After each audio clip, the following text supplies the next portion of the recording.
Hi, I would like to watch a movie with diverse and developed characters and a good storyline, please. You'll get a white woman who's kind of annoying and a shit plotline, and you'll like it. But I don't like it. So you hate women. What? You hate women and minorities, and nobody likes you. I don't want to watch one of your movies anymore. The bigots are ruining the cinema. Hey guys, it's Dakota Sage. Welcome to my channel. Today we're talking about how Disney is dying. So let's get into it.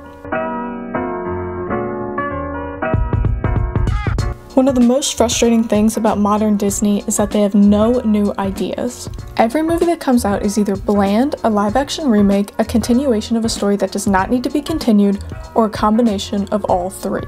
For years, Disney has been known to make sequels about their cartoon movies. They were pretty low budget and direct-to-video, but I ate them up. Bambi 2, banger. Kronk's New Groove, banger. The Lion King 1.5, banger. All the Lilo and Stitch sequels, banger, banger, banger.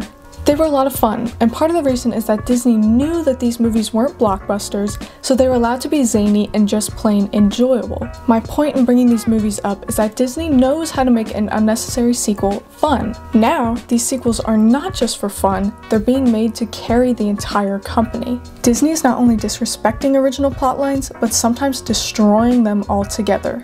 Of course, I'm speaking about the monstrosities created after Disney acquired Lucasfilms. Indiana Jones and the Dial of Destiny bombed at the box office for good reason. Even just reading the plot on Wikipedia was rough, but I'm gonna try to explain it.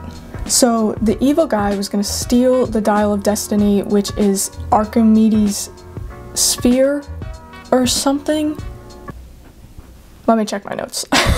The guy was going to steal the dial to go back and make sure that the Nazis win World War II, but when he went back in time, he ended up in 212 BCE because that's how Archimedes programmed it, so that anybody that used it would get thrown back to his time for some reason. And then the Greeks shoot down the plane and kill all the bad guys, but the good guys parachute out and are alive. Also, Indy is depressed because he got divorced and his son died in Vietnam.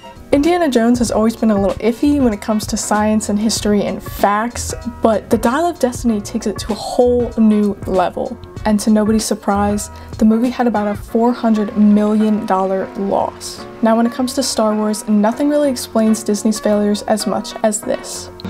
Somehow Palpatine returned.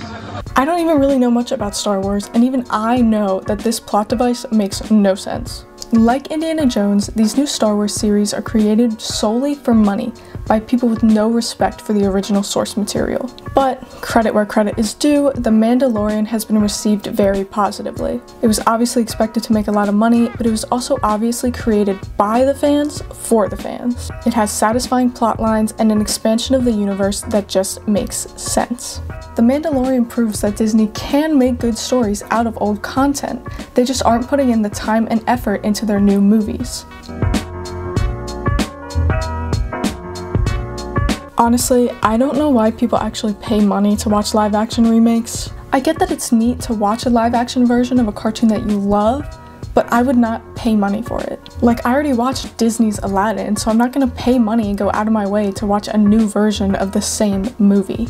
I think that part of my issue is that to me, these movies should be more for novelty instead of blockbuster, more like the 101 Dalmatians movie that was released in 1996. Even though critics were tough on the film, I actually liked it. I really enjoyed Glenn Close's performance because she's so cartoonish, and the entire production was just entertaining and fun to watch. The people creating it were not just making a live-action movie, they were bringing a cartoon to life.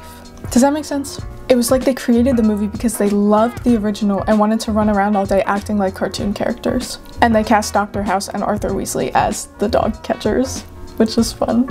But compare that to today, when the live-action remakes are made to just pump out movies and make money. These movies are also different to me than live-actions like Scooby-Doo. The Scooby-Doo live-action was not a carbon copy of a previous Scooby-Doo movie. The characters were brought to life by screen actors with an entirely new storyline. Disney's recent live-action remakes are just lazy. For the most part, the story's already written and proven to be successful, and half the creation of the movie is already done. Disney just can't come up with a new idea, so they're recycling old successful stories. I wanted to talk about CGI next because Disney's reliance on CGI really bothers me, and it's another reason why I don't want to watch their live-action remakes. To me, they aren't live-action.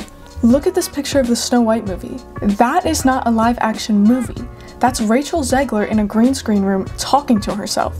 Would you consider Space Jam a live-action movie? I wouldn't. And Space Jam and Snow White pretty much look the same.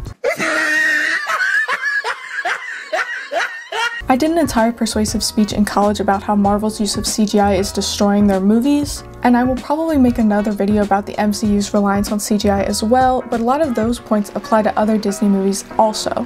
For one, computer imaging creates a disconnect with the audience. When watching a movie, you have to suspend a certain amount of disbelief, meaning you ignore things that don't really make sense for the sake of the story. Suspending disbelief is very easy when watching a cartoon because everything looks so fake, and it's also pretty easy when watching practical effects because when done correctly, things look very real. CGI falls in between this, making it difficult for audiences to ignore. It can be great to enhance a movie, but not good to rely on completely. Take Jurassic Park. They used 18,000-pound fake dinosaurs and dudes in massive costumes to create their movie. Then they smoothed everything out with CGI. And that CGI only ended up being about 6 minutes of the total runtime.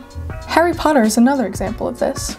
The sets were real, they used big puppets, masterfully created props, and other practical effects that make the movie look so awesome. Of course, a series about wizards is going to use CGI at certain points, but the original movies combined both CGI and practical to create the best effects possible. Compare that to the Fantastic Beasts franchise, which relies heavily on CGI and subsequently looks much worse. Like Fantastic Beasts, these new Disney movies are swamped with CGI, making it difficult for audiences to connect with the film. They might use CGI because it's quicker and easier than practical effects, or because VFX artists are not unionized when practical effects artists are. Disney and Marvel in particular have been notorious for overworking their VFX artists, something they wouldn't be able to do to anybody else. Aside from that, I genuinely just think that people don't like to look at CGI whether they realize it or not, which makes these new Disney movies less attractive to the average viewer. Now this is a topic to tread lightly on. A lot of people are saying that Disney and Marvel are now failing because they're going woke, and even Disney themselves or people that work for the company have come out and said that their movies aren't doing good because people don't want to watch minority leads. I would disagree with them, for the most part at least. Take Black Panther, a very talented majority black cast in a movie that grossed over $1 billion. The movie won tons of awards and was nominated for even more from the incredible production from start to finish. From the time that the script started to be written to the time that the last effects were being added to final shots, the movie was just created to be great. Compare that to a movie like The Marvels that was really bad and performed even worse. And it's not the cast's fault, because whether you like Brie Larson or not, she's a good actress that probably could have played Captain Marvel really well if the writing wasn't terrible. I don't know if Disney just doesn't care about their minority characters enough to make them good content, or if they're just putting them in already bad movies to make the movie seem better. Like, look at the Black Widow movie. They could have made this movie 10 years ago and it probably would have been really good considering Natasha Romanoff's connection to Hydra and the Winter Soldier. But they didn't, because Marvel didn't care. It wasn't until after Endgame that Marvel decided to throw us a bone and give us a half-assed movie about her. Aside from Marvel, when discussing diversity band-aids, we of course have to talk about the live-action Little Mermaid. Now, Halle Bailey is an incredible actress and singer and just very talented woman overall, and I have no doubt that her performance in The Little Mermaid was great. However, I have a feeling that Disney did not cast Halle solely because of her talent. The live-action remakes released before Halle's casting were not doing well. Reviews were mixed with more emphasis on the negative side, and Disney knew that their box office numbers were going to start to plummet. So what do? They do something that's going to attract attention. They take a very talented individual like Halle Bailey and force her to be their sacrificial lamb. Disney knew that this casting was going to create backlash, and with backlash comes immense support for Halle because, as I said previously, she is very talented. The Little Mermaid only made about $7 million in profit, and a lot of people once again attribute this to Disney's going woke. I would argue that the movie would have lost money if they cast a white woman as Ariel because nobody would have cared to watch it. Most people were not going to the movies to watch The Little Mermaid. They were going to the movies to watch Halle Bailey as The Little Mermaid. On top of that, Disney is taking the easy way out by casting a black actress to play a white character instead of just, I don't know, creating more black princesses? One of the reasons I think this is because of the rumors surrounding the live-action Hercules movie. Supposedly, Disney is looking for a non-white actor to play Hercules. I don't know if this is true, but if it is, the only real reason Disney has to do this is to rage bait and attract attention. Oh, but Dakota, Disney is highlighting voices of color. No, they're not.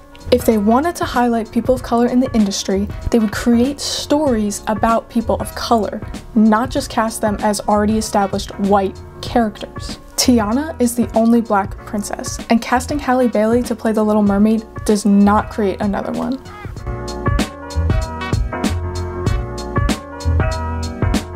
I'm just gonna go for it. Whoever is Disney's economic advisor deserves to be fired.